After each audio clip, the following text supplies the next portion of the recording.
Alright, welcome back to Shave and Fuzzy. I'm Fuzzy. Hi y'all. So I was planning on doing this shave from work for the hurricane, but couldn't find out they do things a little bit different than what I was used to in the plant. So I'm just now getting ready to go in. I'm going to get there 3 or 4 hours early. I'm not getting there as early as I normally would. I'm giving somebody a ride. They're not going to be ready till later, yada yada yada. Anyway, so the storm, last time I checked a few minutes ago, like it was just about fixing to come on shore. We'll start getting the rains, the outer rains from that. Looked like pretty quick. So had a little bit of rain this morning. I got off at 7 this morning. This is coming up on 1 in the afternoon. I got off 7 this morning, and I took a coworker home. She had a car accident today. Glad she didn't get hurt. Yeah, however, did hurt her vehicle. So anyway, I took her home this morning. By the time I got in, it's 8-ish when I went to bed. It was raining some on the way in, and when I went to walk Miss Luna after I got in, we got ran back in because it started raining here.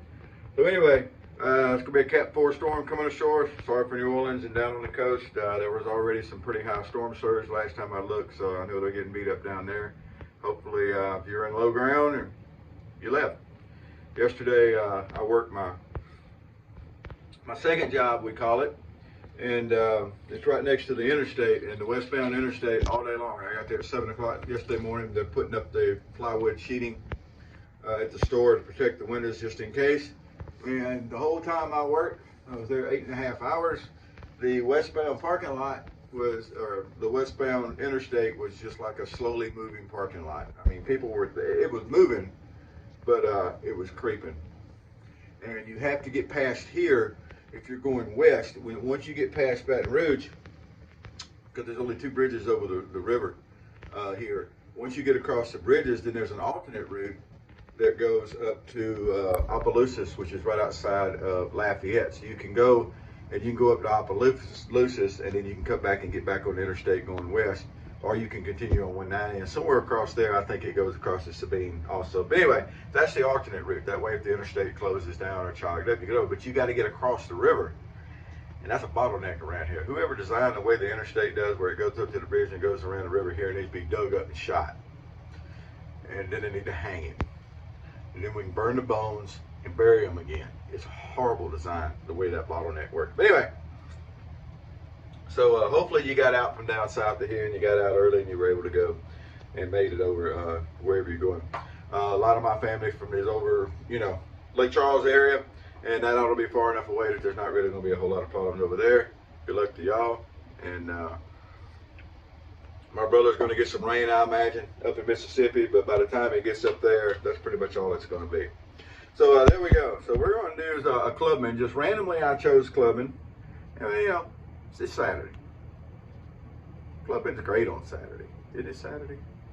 Yeah, it's Saturday. So Clubman's great on Saturday.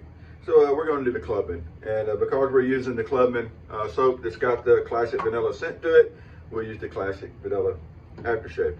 Now, Dave in Kentucky, if you haven't checked out Dave in Kentucky, check out his channel. Something I hadn't seen before, hadn't heard of before. He's good about finding these little niche razors and things that you don't see every day. He really is. And I've got a Damascene. I've got an open comb Damascene, and it is one of the kind of highlights of my collection. It's the 1912 style. It's got Damascene blades in it. So he found a Damascene that looked like a Jim Junior bar, and it's got it's got the bar now. That the underside of the head's a little bit different from the Jim, but anyway. And it's the first one I've ever seen. It is definitely not a mismatched set, because he also found an old advertisement that had the picture of the set in there. So they had a Damascene. The Damascene was the blades, right? They were Damascene blades, and they made a razor to market the blades because they made the money selling blades. You didn't make your money selling the handles. They pretty well gave those away. And then you made your money selling the blades. So it was Damascene blades. So I hadn't seen it before, but like I said, you can check out Dave's channel, Dave in Kentucky, or just pop over to Toast3, TOST, the number 3.com. And oh, congratulations or sympathy, or you can leave your condolences if you want to. Dave has decided that he's going to join or he accepted when I asked. He didn't really decide that he was going to join the mod team over at Toast3. So I did that early this morning to him, and I haven't checked back yet to see how that's going. But we're mod heavy over there. Before anybody points it out, I realize that, but at least 2, 3 of the mods that I had there before have been tied up with life. So, and I'm busy, so there's not a whole lot of us really going through and taking care of things. Dave is there a lot. He's a really good guy. He's really good shaver. He's into the single edge, and he knows his stuff. And anyway, for all those reasons and the fact that he was dumb enough to say I will, kind of like getting married when you're dumb enough to say I do, everybody ought to try that once. Really. Not being mod of toast, get married. Y'all try it once. Then try being divorced. But anyway, thank you, Dave. Welcome aboard, sir. And this isn't really a tribute shave because I don't have one of those David skis, but I got to thinking, yeah, I'll use a Jim Jr. bar along with the Clubman on a Saturday. That's a good thing. That is definitely a good thing. So what I don't know is what this storm, when it's coming through, because we're going to be pretty close to the eye. And, you know, the east side of the storm, because the way it swirls, let's see, it's swirling. I think the east side of the storm is generally the worst side of the storm. All of a sudden, I'm going to bring that. But anyway, as close as we're going to be to the eye of the storm, looking at the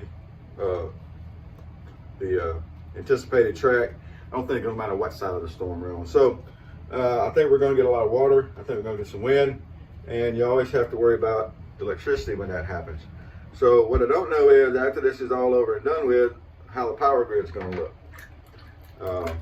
Hopefully that's the only thing we have to worry about is power. Hopefully we don't have to worry about, you know, patching up all the windows and all that kind of good stuff. Well, you never know with these storms, really. So I don't know after, you know, all this, how the power grid is going to hold up, but we'll see. We'll see. So about the time I woke up today, Agent 007 showed up. And he's living over near New Orleans now, so he came in and for some other stuff. I may have already talked about that. But anyway, we got him back over here, and since the storm's going to be really rough coming through there, matter of fact, they're starting to already get all the thunderstorms and the rain, the leading of the rain and stuff down that way, according to the last radar I saw. But he decided to stay in town over at his mom. So he shows up, yada, yada, yada, and by the time I start getting ready to go, he came over for fish. Yeah, he come over, and I had some catfish that he had thawed out, and he didn't cook it, so he came over and got the fish so they can cook some catfish. Yeah, came over to visit before the storm and everything, and by the time he gets ready to leave, I figured out, yep, he's here for the fish. All right. Well, it's not like I'm going to cook it tonight. Jim Jr. bar. Wonderful, wonderful, wonderful ladder catcher. Now, if you haven't heard the story behind this one, the original story behind the original safety, there was actually, the first was called the original safety, because if you remember, the original safety razors weren't the two-sided thingies. You know, you went from the straight razors, then you went to the ones that had the wedge blade, and this one would actually use a wedge blade. But anyway, these were the original safeties, the single edge. And that was created by a guy named Dave. And Dave and I were kind of friends. When he started that, I came on board as a mod with him, and then he made me an administrator. And then he disappeared for several years, and that's when I kind of took over things. And I couldn't do what I needed to do to keep the original safety running correctly. So that's when I created the original safety too. So that's where Toast comes from. That's kind of a brief history. Well, Dave Irving gave me this razor, and it's the razor that got me into lather catchers. Now, he's one of the big reasons I got into single edge razors in the first place. We had been cleaning out a great aunt of mine's house after she passed away, and I found a Micromatic and had no clue. I mean, I had been using two-sided thingies. I grew up with two-sided thingies. Off and on I was using. My mom had some. I still have those razors, and I still use them some. But I knew that, but I had no idea about the single edge stuff.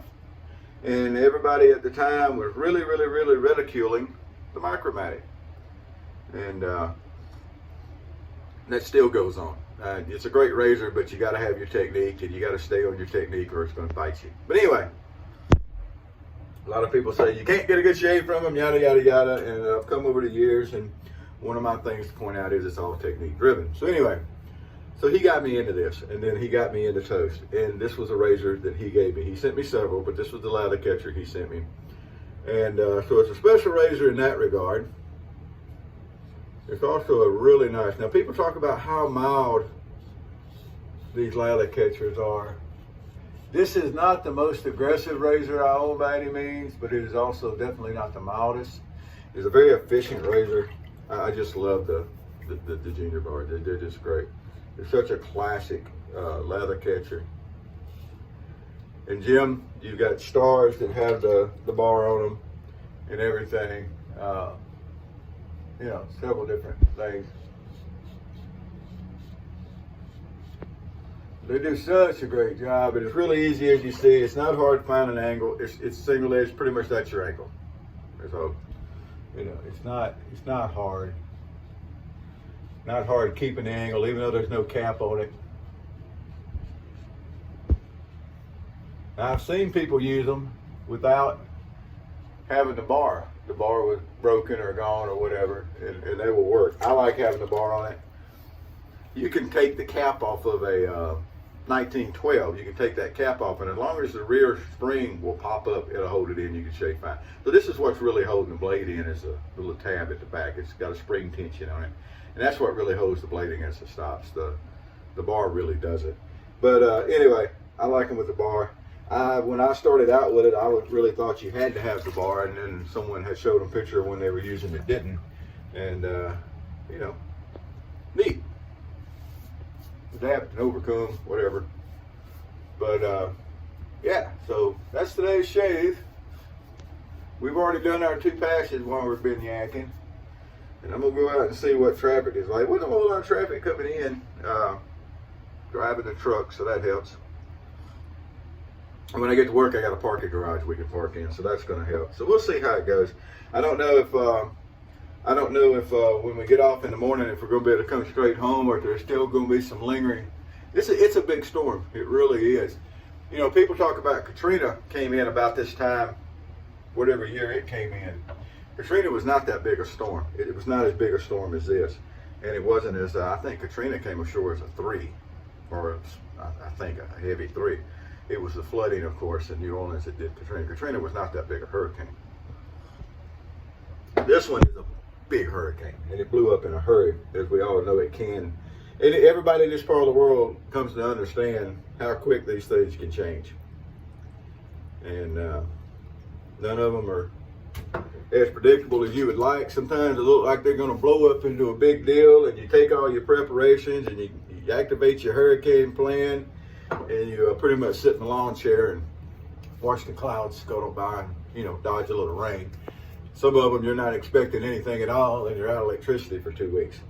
There's just no, Mother Nature is just incredible. And I'm not a climate change particularly enthusiast. Everything these days, let me tell you, everything these days is getting blamed on climate change and Corona. And I saw the other day, they had gone back and counted everybody that had passed away after 28 days.